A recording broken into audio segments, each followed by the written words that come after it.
The government is an illegal miner. So what you're going to ask him? Nothing.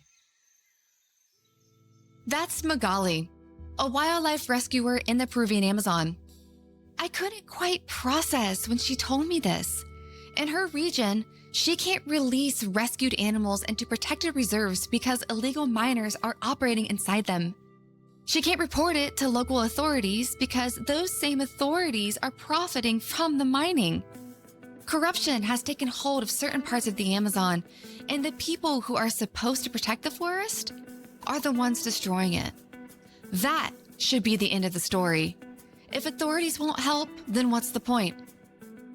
But that's where our story begins. With Magali.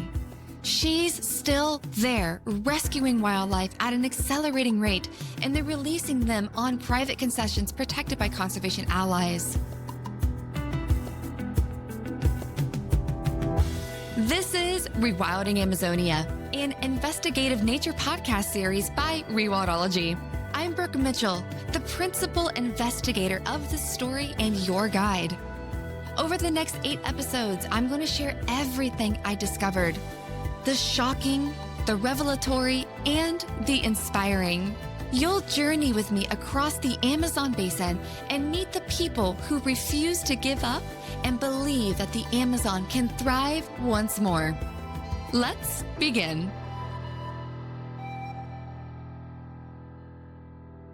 In the summer of 2025, Rosa Espinoza, who is a chemical biologist from Peru, asked me something that shifted how I see the world. Do you like coffee? Do you like chocolate? Do you like cheese, ice cream, furniture? Do you like that your weather patterns are slightly ever so predictable? Every aspect of our lives, from food to medicine, to agriculture, to cosmetics, clothing, energy, to climate, are in one way or another connected to the Amazon rainforest. I couldn't unsee the Amazon's influence after that. My favorite coffee imported from Peru, the dark chocolate from Ecuador in my freezer, and as I'm sitting here writing this, 12 inches of snow are on the ground from a record-breaking storm. The Amazon wasn't quote-unquote over there anymore. It was here, affecting my daily life in ways I never noticed before. Then, in November 2025, the world came together in Belém, Brazil for COP30, which is the United Nations Climate Summit, to discuss the future of the Amazon.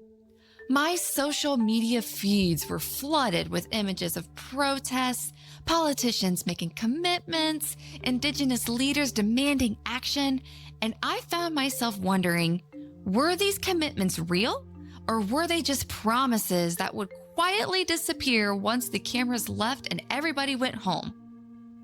So, I did what any curious scientist would do. I started reaching out to the people who work in the Amazon, scientists in Brazil, wildlife rescuers in Peru, veterinarians in Colombia, human rights activists in Venezuela, lawyers combating environmental crimes. I asked them all the same question: how do we rewild the Amazon? And what I discovered is that the answer is far more complicated than anything I'd ever imagined. Because what started as a question about conservation turned into an investigation about corruption, economics, violence, and hope. So how did we get here? How can protections and destruction exist simultaneously in the same forest? To understand that, I needed to go back, way back, because the patterns I was seeing have been repeating for centuries. First, let's start with what the Amazon is. The Amazon rainforest is the largest rainforest on Earth, spanning 6.7 million square kilometers, roughly the size of Australia, across 8 countries and 1 French department. It's home to at least 10% of the world's known species, and likely millions more have yet to be discovered. About 47 million people live in the basin, including 2.2 million people from 410 distinct indigenous nations. Archaeologists estimate that humans settled in the Amazon around 11,000 years ago. And for millennia, these ancient peoples actively managed the forest, leaving behind evidence of complex societies, urban settlements, and sophisticated agricultural systems that sustained millions of people. But in 1492, Christopher Columbus arrived on the shores of the Americas. Not only did Columbus and subsequent Spanish conquistadors bring horses and powerful weapons, but they also brought deadly diseases that ancient Native Americans had no immunity against. After contact, measles, influenza, smallpox, typhus, and other diseases spread like wildfire, and the death toll was catastrophic. Across the Americas, an estimated 56 million people died following European contact. In the Amazon specifically, the population before contact was estimated to have been somewhere between 8 and 20 million people, and after European arrival, 90% of them perished. 90%! The population collapsed so dramatically that the regrowth of the forest and carbon absorption over the following century caused immeasurable cooling in the Earth's global temperature. When I found these numbers in peer-reviewed research, I had to stop and sit with them for a while. I knew European diseases had devastated native populations across the Americas, but I didn't fully grasp the scale. I also wasn't aware that people had actively cultivated parts of the Amazon for millennia, especially along rivers and in floodplains where they built cities, terraced fields, and managed orchards. In the areas that weren't cultivated, ancient Amazonians left the forest alone, using the space for hunting and gathering. The Amazon was never an untouched, pristine wilderness as I grew up believing. So by the time the Spanish turned their attention to the Amazon in the 1540s, they were walking into a landscape that had just experienced the greatest human catastrophe in its history. But even then, the Amazon resisted conquest. How? Geography, a very dangerous forest, and decentralized societies. The Amazon never fell under the rule of one centralized power for the Spanish to overthrow, like the Incas or the Aztecs. The region was a mosaic of hundreds of distinct nations spread across millions of kilometers of dense rainforest connected by rivers that could take weeks to navigate. And the forest itself was deadly to Europeans. Malaria, yellow fever, and parasites, diseases that native Amazonians had adapted to over millennia, killed Spanish and Portuguese soldiers who had no immunity. The unrelenting heat and humidity weakened their bodies, and the dense forest didn't allow for the use of pack animals or cavalry. So the Spanish and Portuguese established some outposts along the major rivers where they could control trade routes. But for centuries, the vast interior remained what they called terra incognita, unknown land, unconquered territory. Not because it was empty, but because the people who lived there successfully resisted conquest longer than almost anywhere else. The Amazon got its name from the Spanish conquistador Francisco de Orellana, who led the first European expedition down the Amazon River in 1542. They were searching for El Dorado, the mythical city of gold, and along their journey, they encountered fierce indigenous warriors, some of whom were women. The Spanish were steeped in Greek mythology and compared the fighters to the Amazons, the legendary or warrior women from ancient Greek stories. The name stuck, and outsiders from then on treated the Amazon as a unified place, ripe for extraction. When the Spanish and Portuguese empires fell in the early 1800s, several nation-states were founded, and the Amazon was divided by country borders. But these newly independent nations were weak, and the Amazon remained a lawless, wild frontier. To understand the next series of events, I talked to Daniel Aristizabal from the Amazon Conservation Team, who works with isolated indigenous peoples in the Colombian Amazon. communities that have chosen to remain uncontacted with the outside world. The nation states took over the interest of not protecting, but controlling the Amazon over the colonial powers. So I'm talking about Brazil, I'm talking Peru, Colombia, etc. Borders in the Amazon got defined, which were very late with respect to other borders of South America, right? Because the Amazon was the unknown. That mindset shift from unconquerable wilderness to exploitable resource opened the door for the extraction booms that followed. The first major boom came in the 1880s.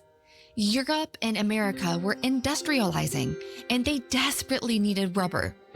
They turned their eye to the Amazon, which had millions of wild rubber trees, and partnered with private enterprises that extracted and exported rubber. The spike in demand created a labor shortage that the business owners were determined to fill, no matter the cost. One of the big waves of people isolating was in the late 1800s and the early 1900s with the rubber boom in the Amazon. Europe discovered the way to make waterproof jackets, tires for cars, the war effort in Europe, both wars and other wars in Europe greatly increased the demand for rubber, for army boots, for tires for tanks, for jeeps, etc., for raincoats, you name it, right? So Europe's hunger for power and war created a huge demand of slavery in the Amazon. There was a huge increase of slavery to extract the rubber from the rubber trees. And this caused huge human rights violations. The whole world had already abolished slavery, but there was slavery in the Amazon. And this caused a huge wave, the recent wave of isolation, the biggest wave of the indigenous groups going into the forest and escaping. The enterprises recruited poor migrants with promises of quick riches and advances on supplies. But many indigenous peoples were coerced through armed raids where crews attacked villages, killed resistors, and kidnapped workers to force labor. Once ensnared, people became trapped in debt peonage, a de facto slavery system. Rubber bosses ran company shops where workers bought essentials like food, clothes, and tools at massively inflated prices, while rubber credits were set unfairly low. Debts ballooned endlessly and often passed to families or were sold along with the worker. In Brazil's aviamento system, this bondage dominated remote concessions. In Peru's Putumayo region, under bosses like Julio Cesar Arana, it escalated to terror, torture, mutilation, starvation, or execution for unmet quotas. Throughout the frontier, the state rarely intervened. Remoteness, corruption, and rubber profits left authorities complicit or absent. The rubber boom eventually collapsed in the 1920s when the British smuggled rubber tree seeds to Malaysia and undercut Amazon prices. The bust left ghost towns, indebted families, and deeper isolation for fleeing groups. But the Amazon didn't stay quiet. During World War II, when Japan cut off Allied access to Asian rubber plantations, the U.S. turned back to the Amazon. Brazil's government recruited tens of thousands of workers, many who were poor migrants from the drought-hit Northeast, under the Battle for Rubber campaign. They were promised heroism and riches, but faced familiar hardships, disease, isolation in the forest, and grueling labor with little lasting reward. Production spiked briefly, but the cycle of boom and bust repeated itself on a smaller scale. After World War II, the Amazon enjoyed a couple of decades of relative quiet. Then, in the 1960s, high fashion in Europe and the United States ignited a new commercial hunting boom, demanding exotic furs and feathers for luxury coats and accessories. Businessmen turned to indigenous hunters, whose superior tracking skills made them the perfect targets. Daniel explained how it unfolded. This coincided in more or less 1960s when there was a huge fur boom in the Amazon. So skins, right? Jaguars, otters, monkeys, feathers, all this for the haute couture in Europe, for the great fashion in the United States and Europe, all these skins for like coats and stuff like that. As he spoke, the pattern snapped into focus for me again. Global luxury demand pulling in local exploitation, just like rubber, only this time it was living animals disappearing. Traders often trapped indigenous hunters in debt systems eerily similar to the old aviamento, advancing supplies at inflated prices, paying almost nothing for the pelts, and creating debts that lasted lifetimes and passed on to children. Between 1904 and 1969, an estimated 23 million animals from at least 20 species were killed for hide exports in the western Brazilian Amazon alone, with a brutal peak in the 1960s. Aquatic species like giant otters and black caiman collapsed almost completely. Terrestrial ones like jaguars and peccaries held on longer but still took devastating hits. When those numbers hit me, 23 million animals gone for coats and handbags, I had to stop and take a breath for a second. Fashion didn't just empty rivers and forests. It pushed more pressures into the remote corners where people had already fled to escape exactly this kind of intrusion. With the fur boom winding down thanks to international bans like CITES in 1975, I thought maybe the Amazon would finally catch its breath. But as I kept reading timelines and cross-referencing Daniel's insights on nation-state control, I realized the quiet was an illusion. The real acceleration was coming from Brasilia, not Paris or New York. Brazil's military dictatorship, which ruled from the 1964 coup until 1985, looked at the vast, sparsely populated Amazon and saw vulnerability, unoccupied borders that could invite foreign claims or instability. Their answer? Integrate it, populate it, conquer it. The centerpiece was the Trans-Amazonian Highway, a colossal project announced in 1970. Thousands of kilometers carved straight through the Amazon rainforest, from the Atlantic coast nearly to Peru. President Emilio Medici sold it as a salvation. Land and jobs for poor families fleeing drought in the Northeast. Land without men for men without land. They recruited settlers with promises of 250-acre plots, loans, even salaries. It sounded like progress. During this time, these governments took it upon themselves to contact these groups, particularly in Brazil. The heroes in Brazil are those who conquered the forest, contacted the indigenous people, and made them part of the Brazilian project called Sertanistas, who their job was to pacify, called the system of pacifying the Indians. Hearing that phrase, pacify, gave me chills. It wasn't protection. It was forced assimilation. The highway became the tool, opening access for settlement, logging, ranching, and for pacification teams to reach isolated communities, often bringing diseases and displacement along with roads. What I uncovered next was heartbreaking. The project collapsed under its own weight. Amazon soils are thin and nutrient poor.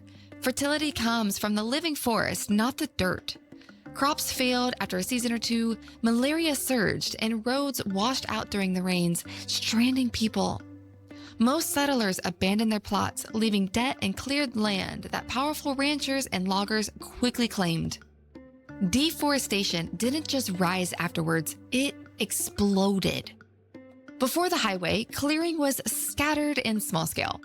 But after, annual rates climbed dramatically through the 1970s and 1980s. Tens of thousands of square kilometers lost each year. 95% of deforestation happens within a few kilometers of a road. Feeder roads branched out like cracks, and the forest started fracturing. But not everyone accepted it. A rubber tapper named Chico Mendes began organizing his fellow tappers against the ranchers and loggers flooding in along these new frontiers. He built alliances with indigenous communities, pushed for sustainable extractive reserves, protected areas where people could harvest rubber, nuts, and fruits without destroying the trees. He took his fight international, winning awards and drawing global eyes to the Amazon. In 1988, just as momentum was building, he was assassinated, shot in his backyard by gunmen tied to local cattle interests. He was 44. His murder shocked the world. It sparked outrage, helped create the first extractive reserves, including one named for him, and turned him into a martyr for the forest. But it also showed me something chilling. When someone challenges the patterns head on, the backlash can be lethal. Chico Mendes' murder in 1988 didn't just end one life. It lit a fuse. The world finally turned its eyes to the Amazon. And as I traced headlines and reports from that time, I could almost feel the shift. Outrage turned into action. Just 4 years later, in 1992, Brazil hosted the Earth Summit in Rio, the largest environmental gathering the planet had ever seen. Leaders from nearly every country gathered to promise something different: sustainable development, biodiversity protection, all through real commitments to stop the bleeding. From that momentum came a wave of legal safeguards. Vast new national parks and protected areas were created or expanded. Indigenous territories, long fought for, finally started getting legally demarcated and titled. Chico's own vision, extractive reserves, became law. Protected zones where rubber tappers, nut gatherers, and traditional communities could harvest from the forest without destroying it. On paper, the Amazon became one of the most protected ecosystems on Earth. Millions of hectares shielded by national legislation and international agreements. When I looked at those maps with green blocks spreading across the basin, it felt like a turning point. Finally, the laws seemed to match the urgency I'd been hearing from people on the ground. However, the deeper I dug, the more one question kept rising. What happens when the protections only exist on paper, and the reality on the ground is something entirely different? As those declarations were being signed and reserves drawn, another force was already moving in, violently and permanently. Starting in the 1980s and accelerating through the 1990s, the Amazon became a major cocaine transit corridor. Andean producers needed routes to global markets, and the region's vast rivers, airstrips, and newly built roads were perfect.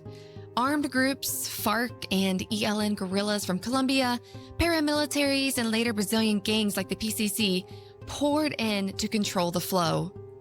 This was very different from the rubber and fur booms. Those operators came, extracted, and left when prices crashed.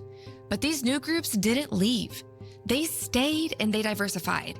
Cocaine profits funded illegal gold mining, timber smuggling, and wildlife trafficking, creating full criminal economies. In remote areas, they became the de facto government and intimidated anybody who resisted. Protected areas on paper? Yes, but on the ground, armed men with guns and radios often held the real power. As I read papers from the 2000s and 2010s, a pattern became painfully clear. When a new park or reserve was declared, criminals simply adapted by moving operations deeper, bribing officials, or using violence to keep control. The same roads built for quote-unquote progress now served as arteries for mercury-laced mining runoff, drug shipments, and timber trucks. Places that were supposed to be sanctuaries became contested zones, and people who resisted were punished. Between 2012 and 2022, almost 2,000 land and environmental defenders were killed worldwide, most of them in Latin America, particularly the Amazon. The message was clear: resist and perish. Which brings us back to the present. The original Amazon basin spanned roughly 6.7 million square kilometers, but today about 17% has been deforested or heavily degraded. Scientists warn we're approaching a tipping point. Somewhere between 20 and 25% loss, the rainforest could start transforming into a drier savanna. And in key regions, the rate isn't slowing, it's accelerating. And right in the middle of that narrowing window are those refusing to give up. People like Magali, who can't release animals in protected areas, so she finds another way. A foundation in Brazil planting 1.7 billion trees to reconnect 2,600 kilometers of fragmented forest. Indigenous communities partnering with local governments to protect millions of hectares outside the national park system. And that's just the beginning. Over the next 7 episodes, you're going to meet these people and many more. You'll hear their stories, understand their strategies, and see what rewilding the Amazon actually looks like on the ground. In the next episode, we're traveling to the Amazon's ghost forest to meet the people bringing species back from the brink. Because you can't rewild a forest without the animals that make it whole. This is Rewilding Amazonia. I'm Brooke Mitchell. See you in episode 2.